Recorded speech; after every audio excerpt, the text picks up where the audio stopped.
what appears to have been Noah's home at some point after he left the ark.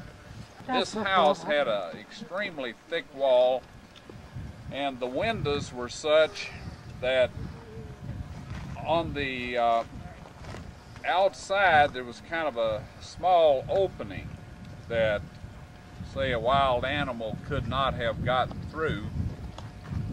But on the inside there was a very large opening, and the window casing was at quite an angle. That way the little bit of light that entered the hole would be spread throughout the room. Do you get the picture on that? Mm-hmm. So that's something that I had never seen before until I saw this. And that made me wonder if perhaps that design was built into the ark in some manner in lighting the ark up, if they didn't use some technique like that. A small hole so not much water could get in, but then have it angled on the inside so that the light was spread over a large area. Now then, right off in this area were two grave markers, and we have those on film at home. I took them in 1977. Now, we made a little booklet and made sketches of all these things. And one of the people, a real good Christian, and if you didn't believe it, just ask him. Have you met those kind of folks? When I meet them anymore, they don't get anything. But at that time, I was rather naive, so I gave him one of these books. Well, I was going to bring the group out here in 1984 and show them this. We got down to another village where there was some old millstones, and I showed them that first. While I was showing them that, I saw this guy off with my sketch of the grave markers, showing them to one of the villagers to see if he knew where they were located. At that point in time, I decided that we didn't have time to get out here to see this place. But he persisted, and finally he found somebody that knew where this was, paid them $400 to dig up Mrs. Noah's grave. And again, I have the description of the people that interrogated the guy that dug it up, and some of the folks that saw it as it migrated westward and was eventually sold for over $100 million on the black market in Istanbul. Now that's a pretty impressive sum of money for jewelry. I was told that she had a head dressing of some sort that was made of gold, necklaces, bracelets, but the main thing that she had was some sort of a large bodice that was solid gold and encrusted with many gemstones. And as it turns out, like I said up on the mountain, the only way you're going to get to see that is if you get to heaven, and I assume we'll get a replay of all of this. But they dug this grave up, and if you want to walk over and look, you'll see it's quite a long grave. There was a sarcophagus appeared in Ankara about that time that was 18 feet in length. And now, when they apparently got word back that this thing had sold for that much money, they came out here and systematically destroyed this building.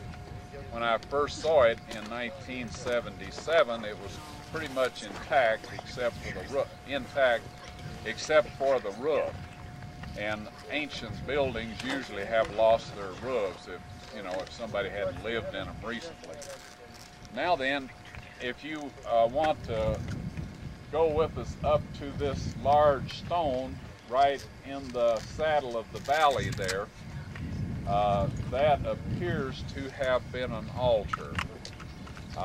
And from that point you can see the system of fences here that appears to have been a system of corrals and pens.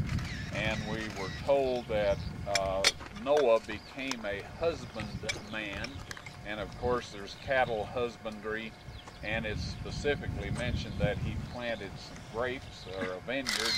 And even yet, people tend to do a lot of outdoor stuff, and they basically just sleep in the house, right? They cook outside and all of that, by and large. So it compared with what is considered lodge today, right?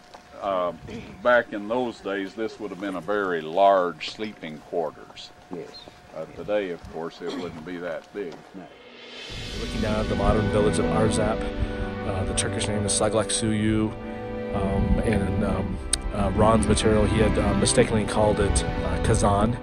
But anyways, we're in this area where they found the anchor stones, the drogue stones that were used on Noah's Ark to stabilize the boat in the storm. These big giant stones with holes. They found 20 plus, I think 24, 25. We in fact found a new one last year in this area. And then they found, Ron had found 2 near the boat, and we're still looking for those again. But anyways, we're in this region where Noah most likely settled after the flood and civilization restarted.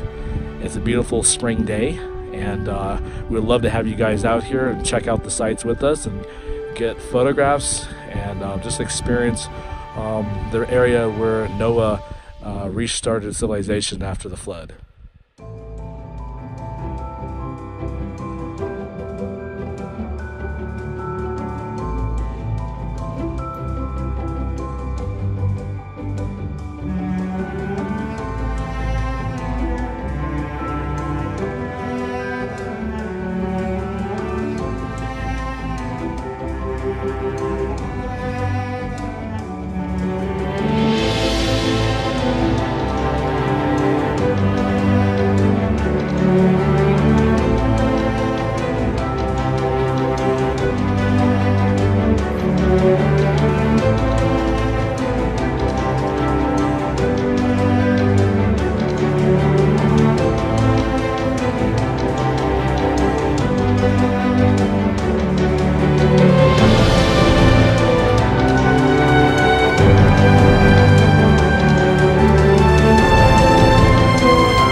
So here we are above this altar stone. I was just standing on that, and so you can see it's quite a giant boulder.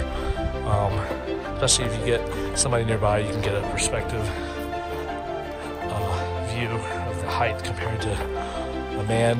But anyways, it's big, and so I'm just kind of walking around it without stumbling and falling here. But if you look out, you can see we're kind of higher up than the village, and so this is the area we believe Noah settled after the flood, and where his family grave plot is. Okay, so I have my friend Mike up there, Pastor Mike, and so he's on the altar. Now you can see how big it is, and so he's doing a little video vlog up there, and I'm just right above him. You can see we're overlooking the valley.